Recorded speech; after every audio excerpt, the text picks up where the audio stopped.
Terima kasih pemirsa Anda kembali bersama kami dalam IDX Second Session Closing dan saya masih akan berbincang bersama dengan narasumber kita pada sore hari ini yaitu Bapak Kiswoyo Adijo. Beliau ini adalah pengamat pasar modal sekaligus juga merupakan Head of Investment PT Reswara Gian Investment ya Pak ya?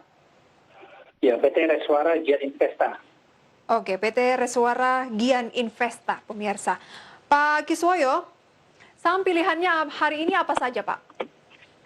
Sahamnya yaitu saya belum juga kita lagi fokus untuk saham investment dressing. Jadi saham 4 bank besar ada Bank Mandiri, BRI, BBNI, dan BCA. BMRI, BBRI, BBNI, BBNI, dan BCA. BBCA. Karena 4 bank besar itu memang penggerak IHSG dan sektor perbankan ini jangan lupa ini kalau ekonomi mau tumbuh mereka juga salah satu yang akan bangkit duluan juga. Karena kalau memang benar target kami tercapai, artinya IHSG akhir tahun harusnya ada di kisaran 5.500.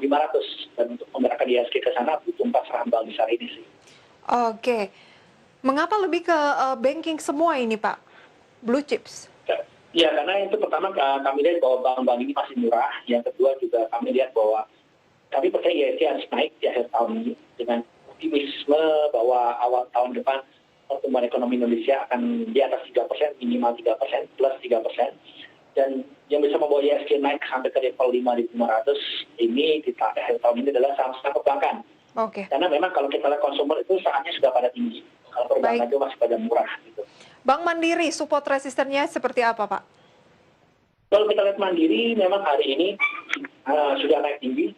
Tapi sebetulnya kalau kita lihat ini Mandiri ini masih ada peluang. Sebetulnya dia ini jadi kalau kita lihat BMRI hari ini kan sudah hampir tadi high-nya 6.000. Jadi sebetulnya kalau kita bicara akhir tahun mungkin dia bisa lah mencapai angka 6.500 sampai 7.000 sebetulnya. Oke, 6.500 sampai 7.000, buy di posisi 5975 Pak? Kalau ada koreksi, karena kami percaya bahwa kenaikan hari ini terlalu tinggi, jadi mungkin akan ada koreksi seperti kemarin sore ada koreksi dulu. Itu sebetulnya kemarin sore itu momen untuk beli, ya itu bisa dimaksudkan. Jadi masa-masa ini kalau ada koreksi dalam, apalagi cepat itu dadakan untuk saham-saham perbankan itu aja. Oke, kemarin masih di 5.700 Pak ya? Betul sekali. Makanya itu sebetulnya kemarin sore momen untuk beli lah. BBRI, support resistennya Pak? Kalau kita lihat BRI ini sudah nyaris 3.500, jadi memang high-nya hari ini sayangnya nggak mencapai 3.500, padanya ada gap yang harus ditutup. Sedikit lagi sih, gap pertama itu harus ditutup 3.500, di atasnya lagi ada gap lagi sekitar di kisaran 3.800-an. Jadi ini memang arahnya kalau kita lihat harusnya target akhir tahun ini bisa lah ke arah 3.800. Oke. Kalau mau beli, ya tunggu koreksi juga. Harusnya kemarin itu ada level di bawah 3.300 itu aman untuk beli. Jadi kalau sekarang ya tunggu koreksi dulu lah. Gitu.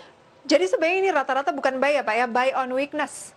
Buy on weakness, ya betul. Karena kita nggak tahu bahwa kenaikannya bahkan sefantastis hari ini ya. Betul, hari ini saya juga kaget ini kenaikannya fantastis semua. BBNI gimana Pak? Nah ini yang paling murah karena kalau kita lihat perbankan PBV-nya di bawah 1 cuma dia. Jadi PBV 1 dia itu ada di level 6.100. Oke. Dimana namanya BRI, Mandiri, BCA itu semua PBV ada di atas 1. Sehingga kalau dibilang targetnya berapa Pak? Ya itu karena PBV 1 sekitar 6.100.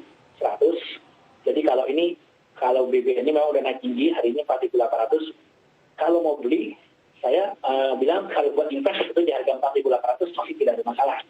Mau nunggu turun boleh, karena ini perbankan yang paling murah. Jangan lupa dia salah satu 10 bank besar yang punya aset terbesar di Indonesia dan PBB-nya di bawah 1. Gitu. Jadi ini memang sangat murah banget sih sebetulnya. Baik. Dan yang terakhir adalah BBCA. Ini memang bank yang dari sisi PBB paling mahal, tapi memang kita sudah melihat sendiri bahwa kemarin laporan kuartal 3 terbukti yang lain net profit pada turun, ambrol, misalnya turunnya cukup dalam. Dilihat tidak hanya turun tipis, bisa mempertahankan net profit dia. Jadi memang ini salah satu bank yang tahan banting. Dan memang kalau dibilang kok harganya paling mahal ya. Jadi memang kalau kita bicara sektor perbankan yang saham perbankan yang untuk kasta bangsawan ya BCA. Karena harganya memang mahal gitu kan ya. Jadi memang kalau mau beli targetnya akhir tahun sih bisa sampai 32.000 sampai 33.000. 32.000 sampai? 33.000 dan BCA ini saham anti loss. Artinya kalau kita beli yang kita udah bilang, oh kemahalan nih, ternyata turun, simpan aja. Tahun Baik. depan akan pasti high tahun depan itu lebih tinggi daripada high tahun ini. Oke, Pasti. Jadi makanya, 37.50 Pak Kiswoyo, buy atau buy on weakness? buy on weakness boleh, buy sekarang juga boleh. Karena saya bilang, Oke. BCA ini sama anti cut loss. Jadi Baik. simpan aja, nanti tahun depan pasti akan naik lagi lebih tinggi lagi. Bank Mandiri, Bank BRI, BBNI, BBCA, rekomendasi dari Pak Kiswoyo, dan sudah disampaikan kira-kira resistennya seperti apa, jangka pendek dan jangka menengahnya pemirsa, dan sebaiknya buy di posisi berapa. Ada yang sebaiknya buy on weakness, ada yang bisa masuk sekarang maupun juga maintain buy atau buy on weakness ya. Pak Kiswoyo, kita masuk ke pertanyaan. Banyak yang menanyakan juga mengenai Telkom dengan kenaikannya hari ini 7%. Tadi kita sudah sempat bahas, tetapi rekomendasi dari Pak Kiswoyo belum nih. Pak Kiswoyo, rekomendasinya gimana untuk Telkom dengan kenaikan 7%? Sebenarnya kalau kita bicara harga wajar, ini masih jauh.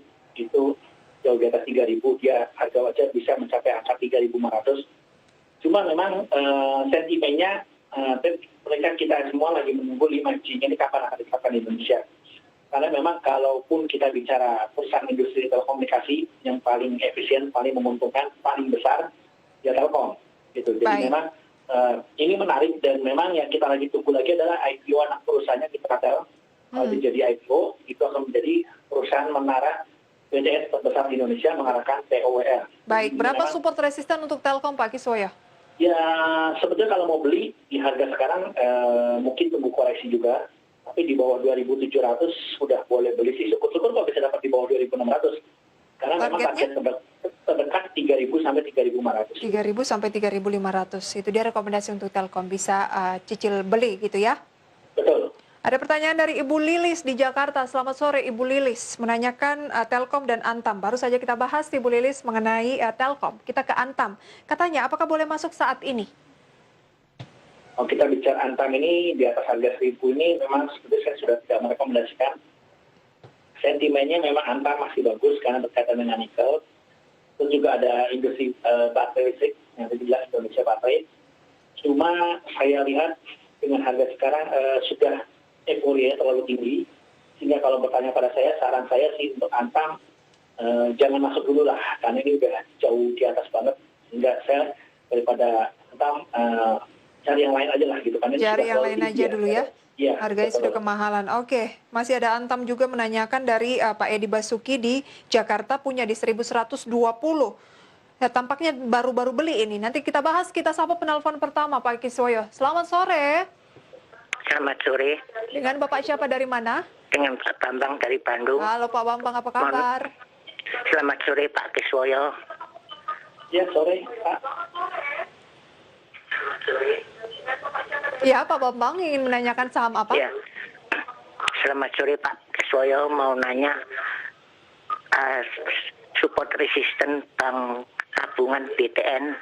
Saya sudah punya di 1.400 dan targetnya sampai akhir tahun di Desember window dressing berapa kira-kira? Oke, itu saja Pak Itu Bambang. saja, terima kasih. Terima kasih Pak Bambang dari Bandung. Oke, nanti akan kita bahas Pak Kiswoyo dan juga pemirsa. Kita harus jeda terlebih dahulu dan kami akan segera kembali sesaat lagi.